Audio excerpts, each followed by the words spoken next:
మాజీ మంత్రి కొడాలి నాని ఫైర్ అయ్యారు. కుటుంబ తగాదాలు ఉంటే వ్యక్తిగతంగా మాట్లాడుకోవాలన్నారు. రాష్ట్రాన్ని సర్వనాశనం చేసిన కాంగ్రెస్ కోసం పాకులాడటం సరికాదన్నారు.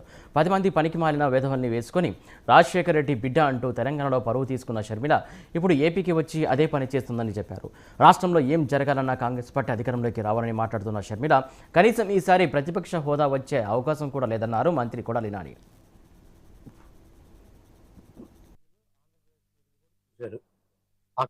ఇప్పుడు షర్మిలమ్మ తెలంగాణలో తెలంగాణ ప్రజల కోసం, పాలేరు ప్రజల కోసం ఆవిడ అక్కడ పార్టీ పెట్టి 4000 కిలోమీటర్లు పాదయాత్ర చేసి తెలంగాణ ప్రజలను ఉద్ధరిస్తానని చెప్పి, రాజశేఖర రెడ్డి బిడ్డనని చెప్పి, రాజశేఖర రెడ్డి గారి ఆశయాలు సాధిస్తానని చెప్పి అక్కడ ఏం చేసిందో తెలంగాణ ప్రజలు, ఆంధ్రప్రదేశ్ ప్రజలు కూడా చూశారు.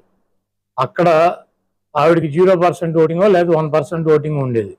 ఆ పార్టీ ఇంకో జీరో ఓటింగ్ ఉన్నటువంటి పార్టీలు విలీనం చేసి ఇక్కడికి వచ్చి ఆవిడ మళ్ళీ ఇక్కడ కూడా సేమ్ డైలాగులు, ఆంధ్రప్రదేశ్ కోసమే పుట్టాను, ఆంధ్రప్రదేశ్ ఉద్ధరిస్తా పుట్టాను.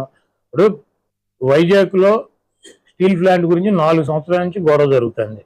ఆవిడ ఏమైంది 4 సంవత్సరాల్లో? 4 సంవత్సరాల్లో ఏమైంది? పోలవరం ప్రాజెక్టు ఇప్పుడు గుర్తొచ్చింది ఆవిడికి.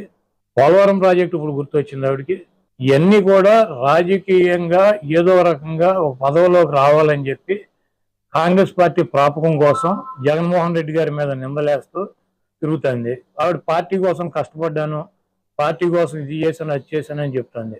ఆవిడ డెఫినెట్గా వైఎస్ఆర్ కాంగ్రెస్ పార్టీ కోసం, జగన్మోహన్ రెడ్డి గారి కోసం, రాజశేఖర రెడ్డి గారి కోసం, ఆవిడ కుటుంబం కోసం ఆవిడ కష్టపడి ఉండొచ్చు.